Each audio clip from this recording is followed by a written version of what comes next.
Los programas de las provincias también existen. Hoy tenemos a nuestras espaldas un mapa mundi. ¿Por qué? Porque hoy, martes, se elige en los Estados Unidos nuevo presidente.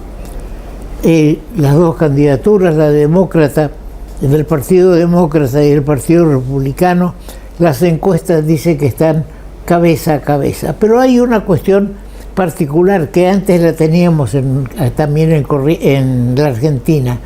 No se elige por el voto popular el nuevo presidente, sino se elige por electores. Es decir, que si una provincia o un estado gana Juan Pérez, o gana Morris, o gana Trump, digamos, esos son los electores los que van después a ir a votar. No importa si ganó en la cantidad de votos, a tal punto que en las dos últimas presidencias hubo candidatos que fueron consagrados por la cantidad de electores, pero que no eran mayoritarios en el voto. No sé si me explico.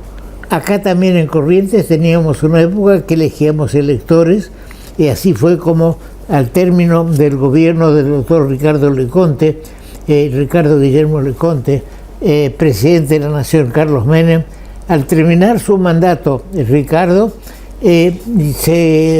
reunió el Consejo Electoral de Corrientes, digamos, y no pudo ponerse de acuerdo para designar un gobernador. Resistió hasta último momento. Leconte, las invitaciones que le hacía el gobernador, el presidente Menem, de que continúe, que se haga cargo del gobierno.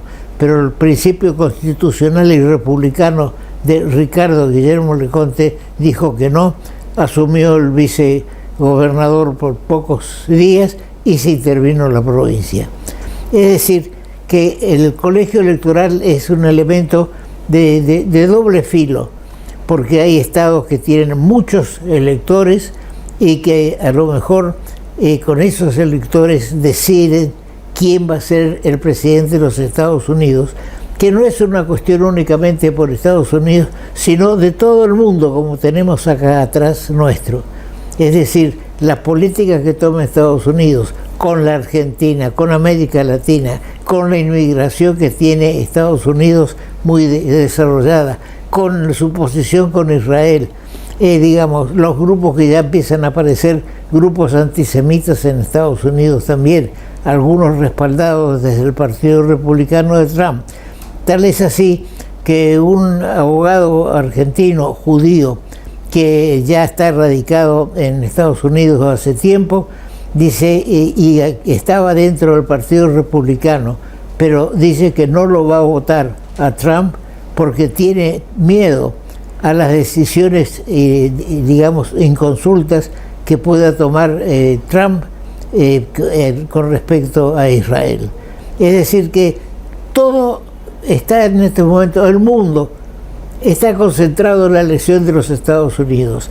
Se comenta de que Milei prefiere que sea Trump el presidente de los Estados Unidos y no Kamala Harris, a quien la titulan de comunista, y volvemos a un tiempo pasado, que todo aquel que no coincidía conmigo era comunista, y entonces no era de izquierda o era zurdo. Es decir, no podemos, yo no la tildaría de ninguna forma a Kamala Harris como comunista, porque si quiere una política de inmigración adecuada con restricciones, y es lógico, porque si no está llegando el momento en que el voto latino en Estados Unidos, es decir, de latinos que se instalaron en Estados Unidos legalmente y tienen que tener 10 años de legalidad como ciudadanos norteamericanos, así sean argentinos, de Costa Rica, de donde fuera del mundo, tienen derecho a votar. Y hay un gran, por ejemplo, en el caso de Florida, digamos donde está Miami, hay una mayoría favorable a Trump para limitar la inmigración. Por otro lado, se dice que si bien los inmigrantes ilegales le quitan una oportunidad de trabajo a los naturales de Estados Unidos o a los, digamos, inmigrantes legales, una tarjeta verde creo que se le da para demostrar su legalidad, digamos, está entonces en cuestión. Y Miami parecería que ya no quiere más inmigrantes, que ¿qué van a hacer? La mayoría van de lavacopas, de hacer tareas que el norteamericano ya no quiere hacer más. Entonces ahí es donde tienen trabajo los inmigrantes ilegales. Trump llegó al exceso de decir que los inmigrantes ilegales estaban comiendo las mascotas, los perros y los gatos de un pueblo, de una ciudad de Estados Unidos. Todo eso es pura propaganda que vamos a ver hasta dónde llega. Yo no estoy partidario de Trump. Bien, vamos a nuestra política argentina y correntina. Corrientes tuvo muchas intervenciones federales. Este tema lo vamos a abordar con detenimiento en nuestro próximo programa. Ahora, ¿saben quién fue el que dio el gobierno constitucional que intervino Corrientes? El de Hipólito Yrigoyen. Es decir, que la Unión Cívica Radical, que se golpea el pecho por la constitucionalidad y demás, fue de manos de Hipólito Yrigoyen que intervino la provincia de Corrientes con un fin determinante, que era un fin político, determinar con la hegemonía de los partidos conservadores, liberales y autonomistas en la provincia, pero no lo logró hasta el día de hoy. El radicalismo no ha hecho desaparecer a estos dos partidos tradicionales. Bien, el tema fundamental también está en que se están quebrando los partidos tradicionales, hasta el Partido Liberal, donde el hijo de Ricardo Guillermo Leconte, Ricardito Leconte, que estaba, que estaba con las ideas liberales de Milei, parece que tuvo que renunciar a raíz de sus simpatías con la política económica de Milei y demás. Tuvo que renunciar a los cargos que tenía en el directorio del Partido Liberal. Es decir, que ya se muestra lo de la Libertad Avanza, los del Club de la Libertad, pues, aduciendo las coincidencias ideológicas y programáticas, se están volcando hacia la Libertad Avanza. Ese es un problema que va a traer consecuencias acá en Corrientes en la próxima elección, donde no va a haber un radicalismo unido, en mi criterio, pese a la intervención del Partido Autonomista y del Partido Radical dictada por el Comité Nacional que preside Lustó, el senador Lustó, que fue colaborador del kirchnerismo y de Fernández, el que dispuso la intervención de la Unión Cívica Radical, a pedido de Valdés, que indudablemente está teniendo la mayoría de los afiliados en contra de Ricardo Alfonsín. Ya se vienen épocas en que hay que ir definiendo candidatos, hay que ir haciendo, la figura de quién puede ser candidato no kirchnerista. Entonces, la Unión Cívica Radical, el Valdés, propicia la candidatura de su hermano, que es intendente de Ituzaingó.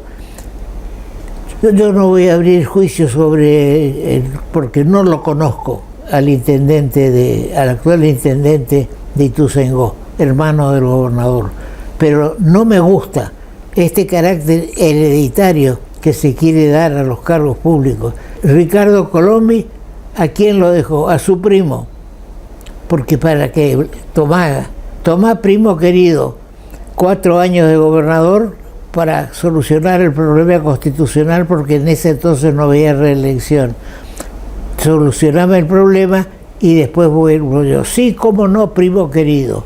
Pero los primos queridos se enfrentaron después en una elección interna en la que Arturo Colombi fue derrotado por su primo Ricardo, que es el que lo puso. A mí no me gusta ahora que el gobernador Valdés quiera poner a su hermano, como si fuera una cuestión de monarquía. Pues yo, mi hermano, mi nieto, y así seguimos. Vamos a un corte y ya estamos con el doctor Juan José López de Simoni. Luego estará con nosotros el doctor Simonetti haciendo un análisis de la política en general.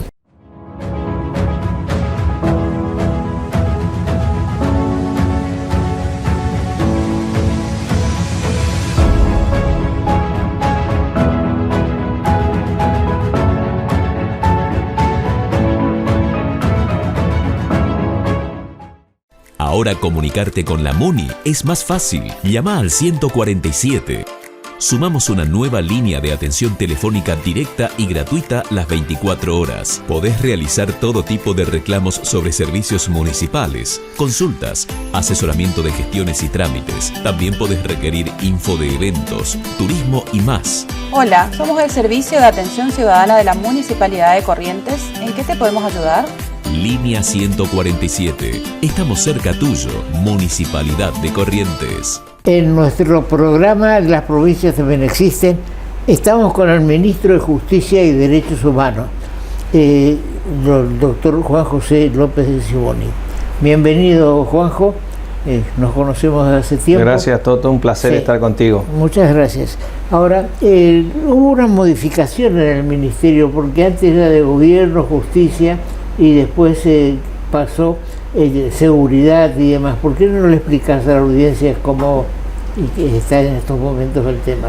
Bueno, el antiguo Ministerio de Justicia, de Gobierno y Justicia, se dividió desde hace unos años en Ministerio de Seguridad por una parte, que es el que tiene a su cargo la policía y el servicio penitenciario, como dos ejes principales, y por otro lado el Ministerio de Justicia y Derechos Humanos, que es el que me toca ocupar a mí en este momento. Esas fueron las divisiones que se practicaron y que hoy tiene a su cargo el Ministerio de Justicia, el Registro Civil, la Inspección General de Personas Jurídicas, el Centro de Atención a Víctimas de Violencia de Género y la Dirección de Protección de Niñez y Adolescencia. Esos son los organismos que dependen del Ministerio de Justicia. Ahora, como Ministerio de Justicia, ¿estás en contacto con el Superior Tribunal de Justicia? Sí, claro. La misión del Ministerio de Justicia es precisamente tener relación institucional con el Poder Judicial, entre otras de las funciones que le toca cumplir. Esa relación institucional se ejerce en función de la representación del Ministerio de Justicia del Poder Ejecutivo y, por supuesto, el Poder Judicial como poder del Estado. Esa representación, esa actuación que nos corresponde de acuerdo a la competencia que otorga la Constitución es una de las funciones que tiene el Ministerio de Justicia. Es decir, la interrelación con el Poder Judicial. ¿Hay prevista alguna modificación a los códigos procesales de la provincia? Bueno, la modificación se produjo ya hace 2 o 3 años. Se fueron modificando los códigos procesales. El Código Procesal Penal, por ejemplo, que ahora tiene como eje el sistema llamado acusatorio, que determina que la investigación quede en manos del fiscal, absolutamente. Y el juez pasa a ser denominado juez de garantías. Eso quiere decir, solamente controla las reglas del procedimiento. Recordemos que antes el sistema mixto, denominado sistema mixto, determinaba que el juez era investigador, pero también estaba a cargo de eventualmente determinar el procesamiento del imputado, ¿no? Entonces tenía como un doble rol. Hoy la tendencia en la Argentina es que los códigos tengan este sistema denominado acusatorio, donde la investigación la lleva adelante el fiscal, con la colaboración de la policía, pero es el fiscal el que dirige la investigación y el juez actúa como una especie de llamémosle árbitro, para que se cumplan las reglas del proceso, pero no interviene en la investigación propiamente dicha. ¿Eso agiliza un poco el trámite? Sí, eso agiliza el trámite, tiene que ver con, como digo, con la tendencia de buscar que los procesos tengan un plazo razonable de duración y que puedan dirimirse las responsabilidades atribuidas al imputado en un tiempo razonable y no que existan procesos larguísimos y que no se concluyan, y eso también afecta, por supuesto, la seguridad jurídica, la confianza de la ciudadanía en la justicia. Así que ese es el objetivo. El Código Procesal Penal en Corrientes está vigente desde hace 2 años en forma integral, porque fue puesto en vigencia parcialmente, ¿no? Empezando por región. En La Nación, el otro día, el día del 4 de octubre, tuvimos una reunión del Consejo Federal de Justicia donde se analizaron varias cuestiones. Lo presidió el ministro de Justicia, Cunio Libarona, con todos los representantes de las provincias. Y allí se trató el tema, entre otros, de la implementación del Código Procesal Penal Federal, que también tiene este sistema acusatorio con la dirección del fiscal en la investigación, pero que aún en el orden nacional no ha podido ser implementado por distintas razones. Solamente está vigente en Salta y Jujuy, que se empezó hace como 5 o 6 años atrás. Ahora se agregó Rosario, Santa Fe y todo Rosario por la cuestión narcotráfico como un tema central. Y esto se pretende seguir avanzando por regiones y fue uno de los temas centrales, la necesidad de terminar de implementar el Código Procesal Federal íntegramente en toda la nación. Sí, aclaremos de que los códigos de fondo, el Código Civil, el Código Penal, son códigos nacionales, pero los procedimientos, los procesales, es decir, el procedimiento, está en manos de las provincias, ¿no? Correcto, ¿cierto? correcto. Bien, ahora hay un poco de alerta en la ciudadanía con el tema que ya viene de Loan, y recientemente había una niña que estaba desaparecida. ¿Y hay alguna novedad sobre eso? Bueno, esa niña sí ha aparecido, la encontraron, afortunadamente la encontraron bien, sana y salva. Esto es muy reciente, así que están ahora viendo las circunstancias bajo las cuales ella desapareció, digamos, de su hogar, se ausentó de su hogar. Así que esto ocurrió en Mocoretá y hubo un gran despliegue de la policía, bomberos, incluso he escuchado que propios cazadores de la zona también se metieron a los campos. Bueno, pero estaba en la ciudad, en Mocoretá, en una zona cercana a la casa de su abuela. Eso es lo que se sabe hasta el momento. La investigación después determinará cuáles fueron las circunstancias, pero lo importante es que apareció. Yo me comuniqué con el fiscal hace un momento y me contó esta novedad. Así que bueno, eso es lo importante, que apareció, que está sana y salva, que bueno, ahora tendrán que determinarse cuáles fueron las razones por las que se ausentó de su hogar y todas las circunstancias del caso. Ahora, en todos estos días aparece, digamos, con fuerza el tema de la prostitución infantil, de ser algunos, digamos, está en una condena en Ituzaingó a 20 años de una persona, bueno, un dirigente político, no viene al caso el tema, pero digamos, se le condenó a 20 años de prisión y tiene 77, es decir, que prácticamente va a tener que pasar ya su vida, es una cadena perpetua, ¿no? Sí. Bien, ahora también el tema que hubo en Misiones con un diputado provincial de Misiones que estuvo dentro de una red de explotación infantil y de pornografía, y digamos, y ahora otra vez también en Sauce. Eso no podemos decir que es una fiebre momentánea, o que viene algo que se está produciendo desde hace muchos años y recién ahora está saliendo a la vista. Yo entiendo que ahora lo que se produce, bueno, son cosas distintas en términos de que lo de Ituzaingó está alrededor de un abuso, ¿no? De un sujeto que abusaba de una menor o de varias menores, y ese sujeto ahora fue condenado a 20 años. En realidad fue un juicio abreviado donde se acordó una condena reconociendo su culpabilidad es una figura que permite el código, y se le aplicó una condena de 20 años de prisión que deberá cumplir a partir de este momento. Sí, será una condena domiciliaria por la edad, así que ese es un tema. El otro tema, el del ex diputado misionero, tiene que ver con explotación sexual infantil vinculada a las redes, lo que se conoce como casos de grooming y de vinculación a las redes. En este caso había una explotación, ¿no? donde la pornografía infantil, como bien lo señalás, está expuesta a partir de toda esta posibilidad que otorga Internet y las redes, y cómo este delito, que además se internacionaliza, es decir, las investigaciones muchas veces provienen incluso de los Estados Unidos, donde detectan que en algún IP de alguna computadora, de ahí salen el material pornográfico infantil y se distribuye. O sea que es un delito aberrante, pero que tiene que ver con lo que se denomina también ciberdelitos, es decir, delitos cometidos a través de las redes, a través de Internet. Es un tema muy delicado que tiene raíces que se ramifican con otro tipo de delitos, como por ejemplo otro que está muy vigente hoy es la ludopatía, y sobre todo la ludopatía en adolescentes, ¿no? O en niños incluso, que permite acceder a los juegos online, a los juegos en línea, a través de las aplicaciones, y con un simple teléfono celular se originan tremendos problemas porque pueden acceder a este sistema. Hay muchas de estas organizaciones, muchas de ellas ilegales. Este es un tema que también se trató en la reunión del Consejo Federal de Justicia, teniendo en cuenta que es un fenómeno también que está expandido no solo en toda la Argentina, sino es un fenómeno global.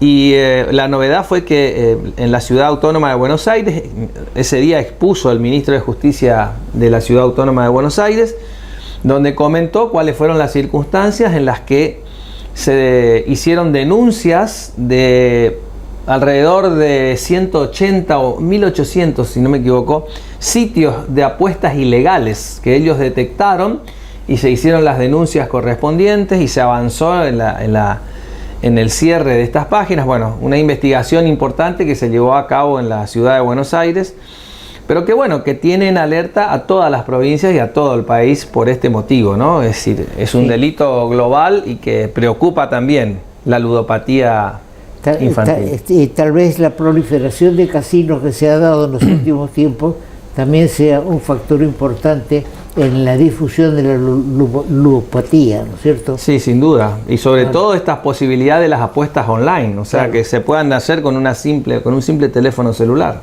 Sí, bien. Ahora, cuando se hacen estas reuniones federales, digamos, se tocan los temas de los códigos procesales de las provincias. Sí, absolutamente, porque la intención es poder intercambiar experiencias y poder aprovechar la experiencia que puedan tener otras provincias respecto de aquellas que aún no avanzaron hacia la modificación de sus códigos procesales. Ahora, también hay otras instituciones, otros institutos jurídicos que muchas provincias, por ejemplo, nosotros en Corrientes estamos muy bien, como digo, con la sanción del Código Procesal Penal, ¿no? Y el civil también. Pero tenemos que avanzar, estamos haciendo un camino. Es un camino distinto al que teníamos durante muchísimos años. Desde hace 50 años teníamos el antiguo Código Procesal Penal con sistema mixto, que en su momento fue un avance para la legislación procesal penal en la Argentina, porque había sido Vélez Mariconde, que vos lo sabés perfectamente, un cordobés. Después de ahí se tomó ese modelo cordobés, y aquí voy a citar al profesor Adolfo Beraja, que fue uno de los impulsores y los que trabajó también en la implementación del Código Procesal Penal en su momento. Esto estamos hablando de más de 50 años atrás, alrededor del año 1972, 73 más o menos. Bueno, y esto estuvo vigente hasta este momento, hasta el año 2022, con lo cual empezamos a transitar un camino distinto, con un sistema distinto, que exige modificaciones de distinta naturaleza, no solo en lo edilicio, para un ámbito para las audiencias, en los funcionarios, en el recurso humano, o sea, en las personas que trabajan, porque el sistema es absolutamente distinto, con, como dije antes, el fiscal en el centro de la investigación, y es quien debe dirigir el proceso de investigación. Ahora, ¿cuáles son los pasos siguientes? Para poder cumplir con un eje central que fue el de la reunión del Consejo Federal de Justicia, que es acercar la justicia a la ciudadanía, es decir, que el servicio de justicia sea accesible y que la ciudadanía pueda apreciar que los conflictos que se plantean o las necesidades de resolución de conflictos puedan ser dirimidas como corresponden en un ámbito civilizado, en el ámbito de la justicia. Este es el eje central. Frente a esto habrá que establecer un plan de trabajo y una metodología adecuada. Bueno, sobre eso se habló, y una de las cuestiones es la próxima modificación que seguramente le tocará discutir a Corrientes, es la instauración del juicio por jurados para los delitos graves. Este juicio por jurados está vigente en más de la mitad, es decir, 12 o 13 provincias ya lo tienen, o sea, la mitad de las provincias ya lo tienen y lo están cumpliendo y lo están llevando adelante. El juicio por jurados es un instituto que permite la participación directa de la ciudadanía. Recordemos que el juicio por jurado tiene 12 personas, 6 hombres y 6 mujeres, que son elegidas del padrón electoral, al estilo de como se ve en las películas norteamericanas que hemos visto durante toda nuestra vida, pero que determinan, para determinar la culpabilidad o la inocencia del imputado. Después el juez es quien determinará la pena. Pero digo, ahí hay una participación auténtica ciudadana, porque son ciudadanos elegidos del padrón de distintas oficios, profesiones, y eso, influencias políticas. Exactamente. Entonces es un tema que permite a la ciudadanía ser partícipe de algo tan importante como es el servicio de justicia. Así que esto es algo que será prontamente seguramente discutido como el próximo avance que tendrá que llevarse adelante en materia del proceso penal. Ahora, hay un caso SOE en Goya, sí, de una estafa, aparentemente. Sí. Y se hablaba de que si los querellantes llegaban a un acuerdo, parecía que el delito no existía. Ahora, eso choca un poco con lo que uno dice, el delito se cometió, claro. No es cuestión de que los damnificados perdonen, sino que la justicia tiene que actuar. Bueno, ¿cómo ves eso? Eso, precisamente, a ver, son dos cuestiones. Primero, el Código Procesal Penal, entre las herramientas que trae o permite para ser utilizadas por el fiscal, es, por ejemplo, lo que se denomina un juicio abreviado, donde se hace una negociación con el imputado, que si reconoce la culpabilidad de su delito, pueda disminuírsele la pena, en este caso sería admitir la culpabilidad y acordar reparar los daños, sí, y de ese modo se pueda concluir con el delito, con el proceso. Ahora bien, eso tiene límites. No se puede hacer en cualquier instancia ni en cualquier proceso, y uno de esos límites es que ese acuerdo debe estar homologado por el fiscal general. Y justamente en este caso de Generación SOE, sí, había un pedido de los fiscales de la causa con los damnificados para acordar en estos términos, pero el fiscal general, en este caso el doctor César Sotelo, que es el fiscal general, se opuso a ese acuerdo, precisamente por lo que señalabas vos, porque ahí hay una investigación en donde incluso hay figuras como la asociación ilícita, que de ninguna manera se puede, vamos a poner entre comillas, perdonar solamente por decir, bueno, yo le devuelvo la plata y mi delito está borrado, porque eso no son los principios del derecho penal.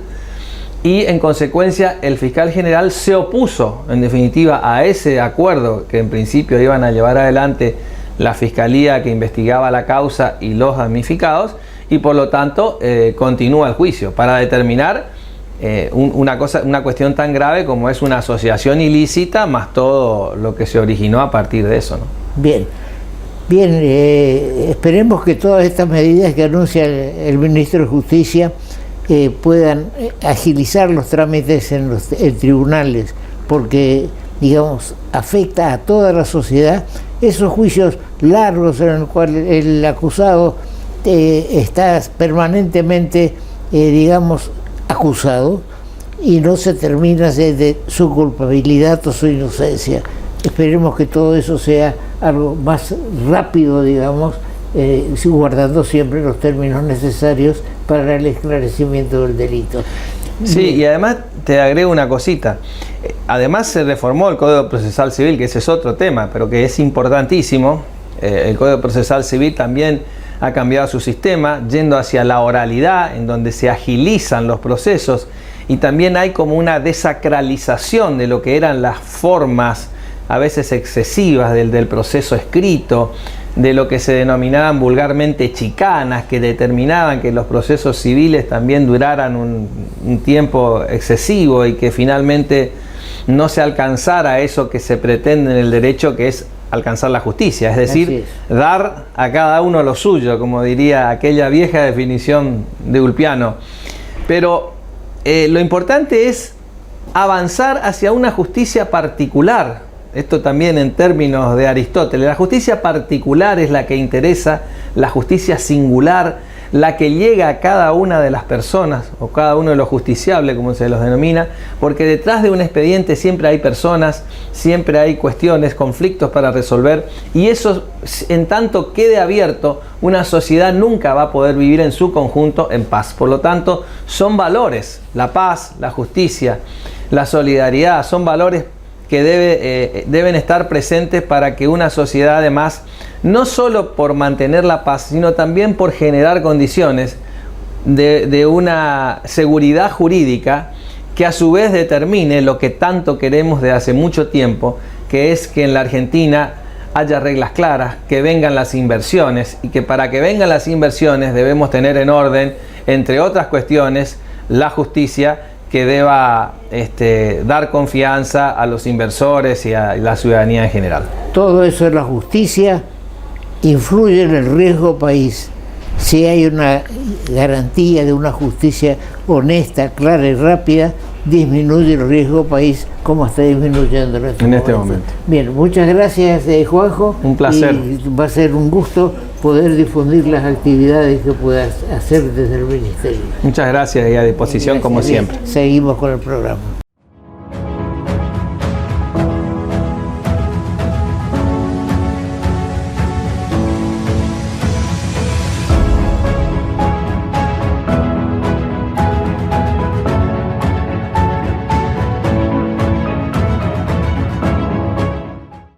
Ahora comunicarte con la MUNI es más fácil. Llama al 147.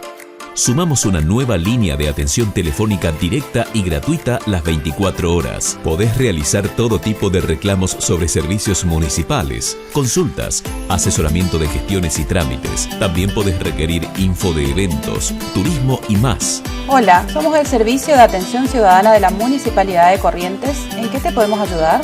Línea 147. Estamos cerca tuyo, Municipalidad de Corrientes. Estamos una vez más con Jorge Simonetti.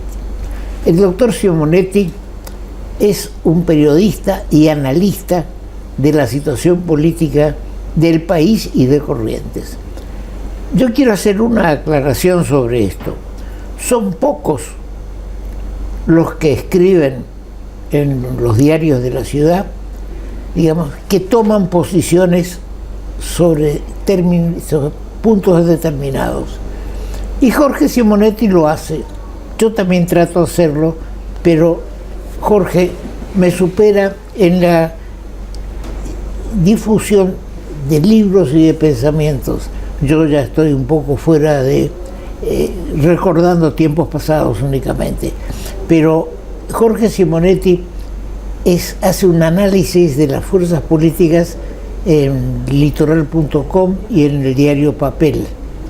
Por eso lo seguimos invitando. Algunos dirán, ¿y otra vez Jorge Simonetti? Sí, Jorge Simonetti otra vez. Y lo invitaremos todas las veces que él pueda, porque coincidimos en hay que hacer un análisis real de la situación política para ir preparando a la ciudadanía a lo que va a ocurrir en menos de 12 meses. Mucho menos de 12 meses, en 9, 10 meses vamos a tener elecciones. Bienvenido, Jorge, una vez más a nuestro programa. Gracias por tus palabras, Toto, pero quiero decirte que el maestro seguís siendo vos. Yo soy un alumno. No. Bien, ¿cómo estás viendo esta dispersión, los dramas de los partidos políticos tradicionales? Empecemos por el Partido Justicialista. Ya te recordarás que en una conversación que ya más de un mes decíamos de que la única persona que podía unir al justicialismo era Cristina, después apareció el Clamor, después apareció el Quintela, y lo que más me llamó la atención es que Kicillof, que se mantenía el gobernador de la provincia de Buenos Aires, en una posición independiente pero pro Quintela, es decir, contra Cristina, cuando se hace se la proclama a Cristina como presidenta del Partido Justicialista, porque la lista de Quintela le faltaban avales, o le robaron avales, lo que fuera, pero le faltaban avales, y Kicillof hace una declaración que está contrario a la judicialización de los temas internos y termina una locución con 4 vivas: viva la patria, viva la libertad, viva Perón, viva Cristina. Es decir, que Kicillof también arrugó y ya, por lo menos en lo formal, Cristina no tiene oposición. Después de del dicho al hecho hay mucho trecho. ¿Qué opinas de todo eso? Sí, es tal cual decís, digamos, ¿no? La irrupción de Milei en el tablero político nacional indudablemente provocó un terremoto en la geografía política, y los partidos se vieron conmovidos en su estructura. El kirchnerismo, obviamente, que venía de un desgaste muy pronunciado por su pésimo gobierno de Alberto Fernández, y la culminó con Massa, digamos, ¿no? Dejándonos en un estado deplorable, sobre todo desde el punto de vista económico, sin timón, etcétera.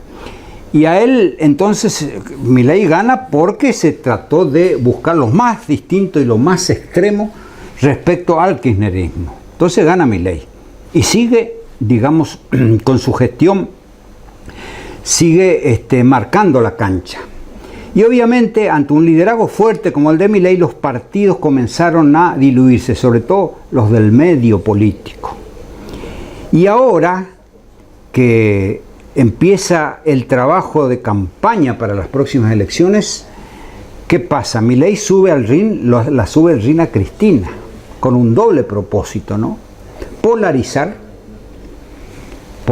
de entrada a la elección, es decir, no le interesa el radicalismo, no le interesa Lilita Carrió, no le interesa el PRO, sino le interesa el extremo, que es Cristina. La sube como contrincante principal, aspirante a la corona que tiene Milei.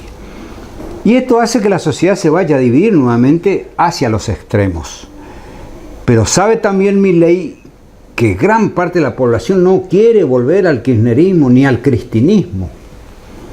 Entonces, Cristina puede fidelizar todos esos votos que tiene, digamos, el kirchnerismo o el peronismo, pero más el kirchnerismo, digamos, de un 30%, pero difícilmente atraiga los votos del centro.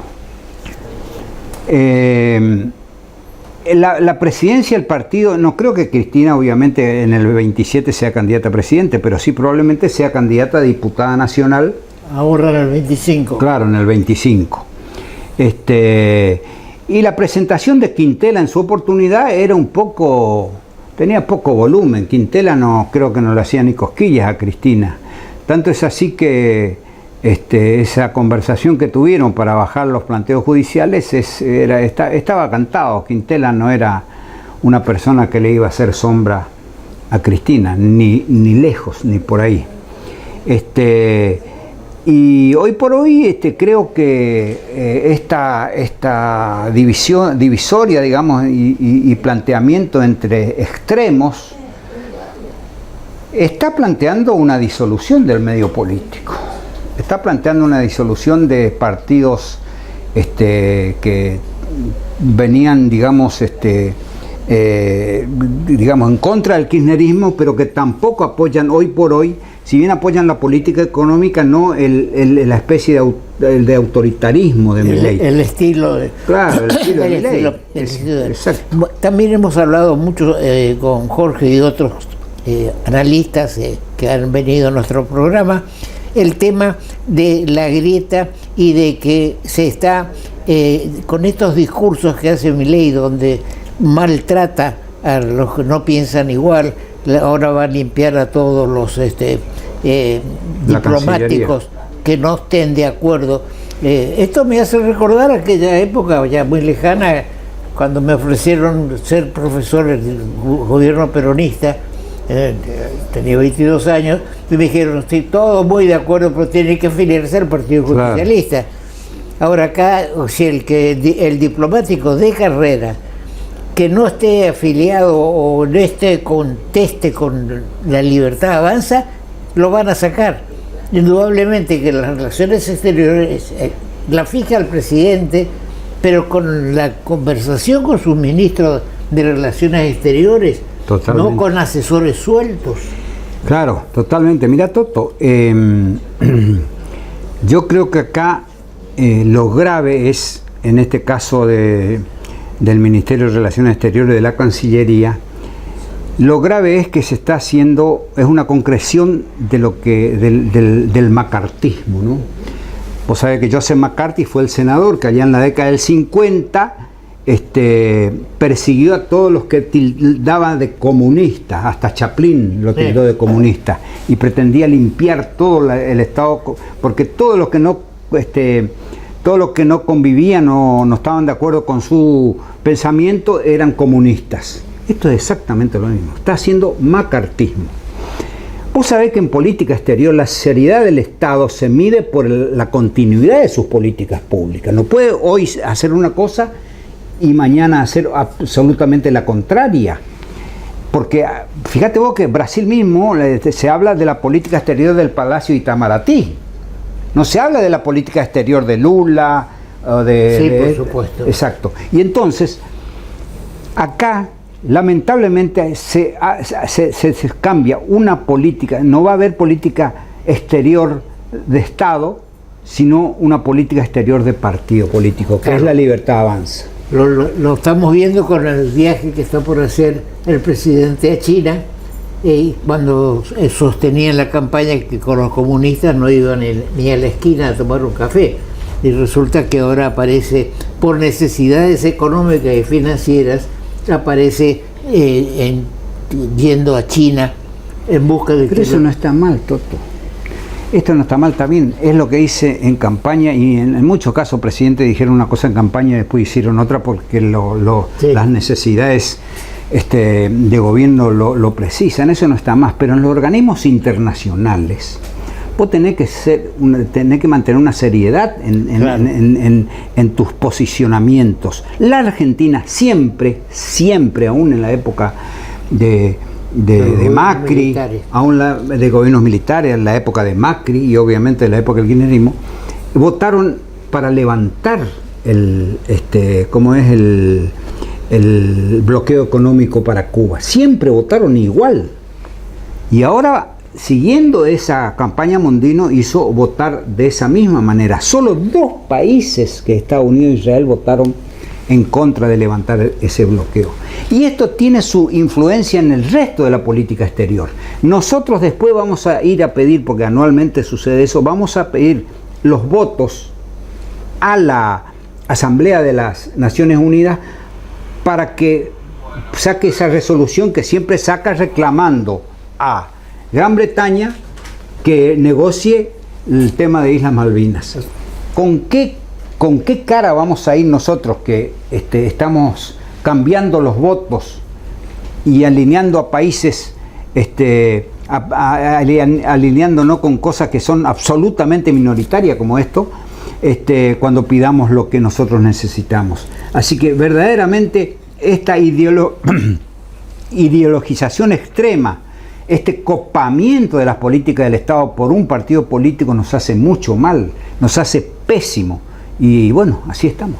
Ahora, indudablemente que la presencia de China, por la parte económica, así como antes teníamos, años atrás, Made in Japón, los productos eran japoneses, hoy en día todo es Made in China. Exacto. Y China se está metiendo fuertemente en Chile, donde los oficiales del ejército chileno van a la Academia de Militares de China. Es decir, y ahora China también inaugura en Perú un gran puerto para poder sacar las producciones de Brasil interoceánicamente. Es decir que China se va metiendo cada vez más por el lado de la economía y por el lado del desarrollo. Ahora, el tema de Malvinas, yo creo que lamentablemente, que es un tema perdido para la Argentina. ¿Por qué? Por la ubicación geográfica que tienen las Islas Malvinas en la boca de entrada y salida del Estrecho de Magallanes. Es decir que, y su proyección sobre la Antártida. Yo creo que Inglaterra, así como se dio media docena de islas y lotes que no le hacen a la estructura general de Gran Bretaña, no es lo mismo con Malvinas, donde, digamos, ya intentamos por la fuerza y perdimos. Entonces, hay que ver la forma en que recuperar un poco de la soberanía, o por lo menos que se nos respete todo el tema de la pesca en toda la parte continental, ¿no? Que no sea otro caso como el que hay a Apipé, más chico, que para salir de Apipé hay que pasar por aguas paraguayas. Claro, que no ocurra lo mismo acá con Malvinas, que para ir a Malvinas tenemos que pasar por aguas inglesas, ¿no es cierto? Sí, ahora, exactamente. Traslademos esto al otro gran partido nacional que está un poco sin brújula, la Unión Cívica Radical. Sí, sí, totalmente. Y no, yo diría no tanto de ahora, sino durante casi todo el siglo XXI, digamos, el radicalismo fue perdiendo paulatinamente identidad, porque es cierto que vos viste lo que era antes la Unión Cívica Radical, que nació como un partido de masas, digamos, que después fue reemplazado por el peronismo, ¿no? Pero siguió teniendo cierta característica de partido de masas, con algo de populismo también, y en contra del liberalismo, un partido de la socialdemocracia. Ya después recupera su posición con Alfonsín, digamos, de la ética de la solidaridad, de la democracia republicana, recupera su posición, pero después fue perdiendo paulatinamente.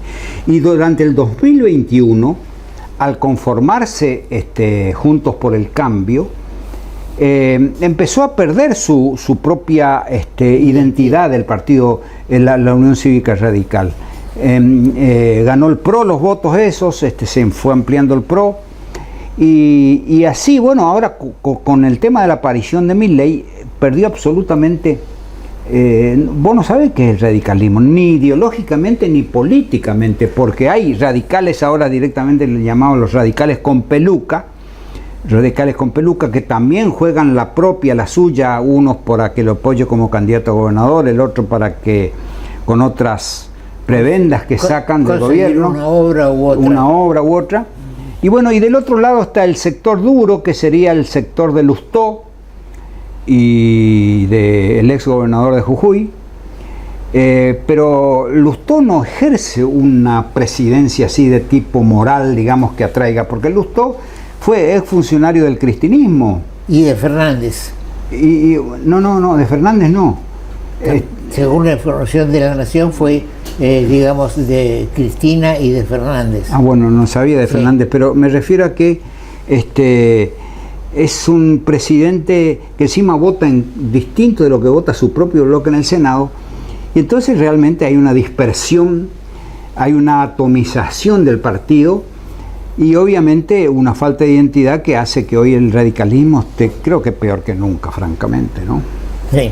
Ahora, eso repercute acá en Corrientes, donde mi impresión es que el enfrentamiento Valdés-Colombia va a continuar durante el año próximo, y es muy posible, lamentablemente, que el radicalismo, yo no soy radical, pero es un partido fuerte, va a ir dividido a las elecciones y eso Sí. va a facilitar la irrupción de, digamos, de la Libertad Avanza, que posiblemente va a tenerlo a Lisandro Almirón o a Camao Espíndola, que se fue del justicialismo en el Senado y resulta que ahora está con un bloque pro Milei, ¿no es cierto? Eso Sí, se va a producir. También ahora en el liberalismo, con el caso de La Caíto renuncia- Leconte. la que renuncia, también- exacto. La renuncia de Caíto Leconte. Y Caíto Leconte está viendo, digamos, que es mejor ir hacia el lado del mileísmo,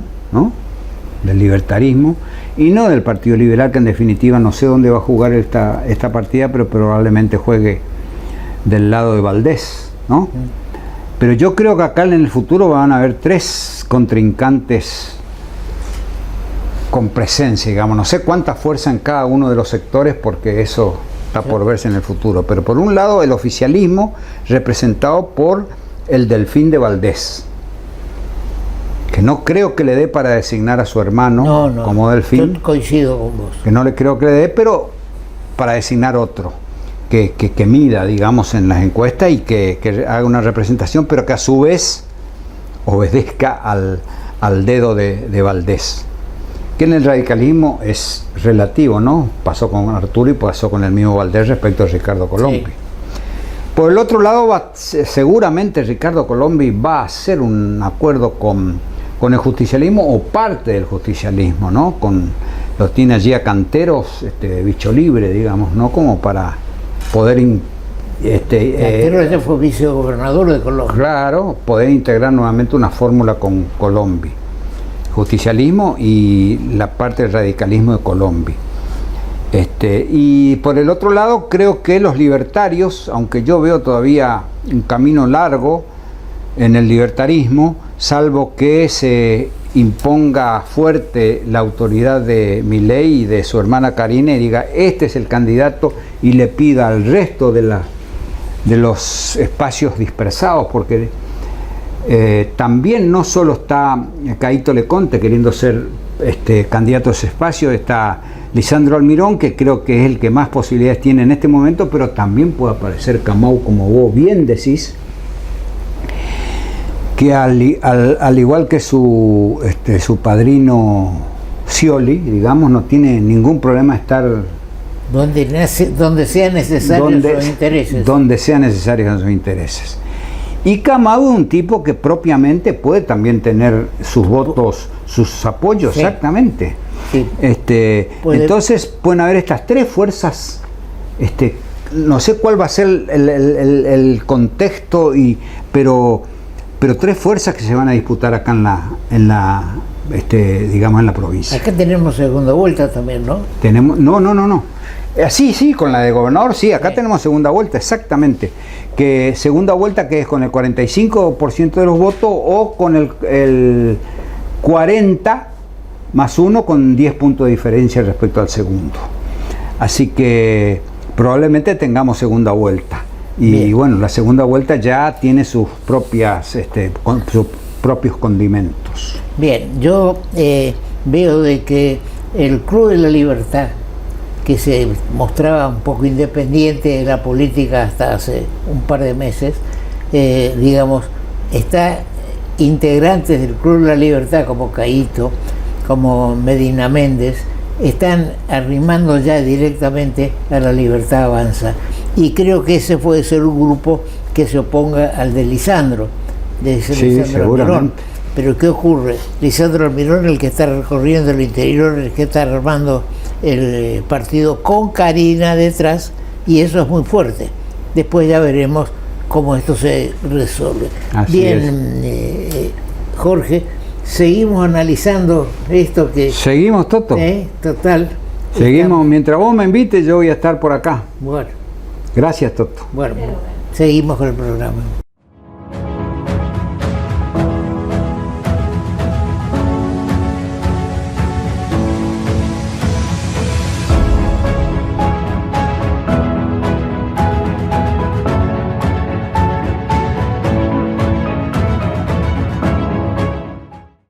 Ahora comunicarte con la MUNI es más fácil. Llama al 147.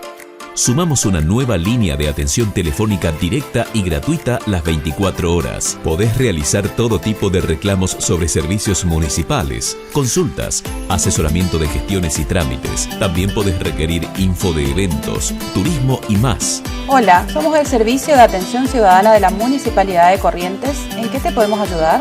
Línea 147. Estamos cerca tuyo, Municipalidad de Corrientes. Antes de terminar el programa de la fecha, quiero hacer un razonamiento vinculado con una gran persona.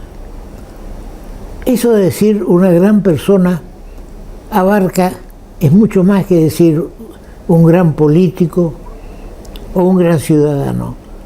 Pero al decir una gran persona, estamos englobando el buen político y un buen ciudadano. Me quiero referir a Adolfo Navajas Artaza, Toco Navajas Artaza, que fue interventor federal en Corrientes durante un poco más de 3 años. Yo tengo, y lo vamos a conversar en el próximo programa, cómo fue todo el tema de la designación y los distintos pasos en la designación de Toco Navajas como interventor en Corrientes, porque él me pidió que lo acompañara en todas esas reuniones y juntos estuvimos en el trámite. Ahora, yo puedo decir, y lo converso con amigos de distintas fracciones políticas, que el gobierno de Adolfo Navajas Artaza de Toco fue un gobierno democrático y republicano, a pesar de ser una intervención federal. Y veo con satisfacción, yo al cumplir los 100 años del establecimiento de las Marías, publiqué en el diario El Litoral el domingo 29 de septiembre un artículo muy breve, pero decía lo siguiente, que todo lo que Toco Navajas hizo fue consecuencia de la educación y de donde se crió. Se crió en el establecimiento de las Marías, con su padre, don Víctor Navajas Centeno.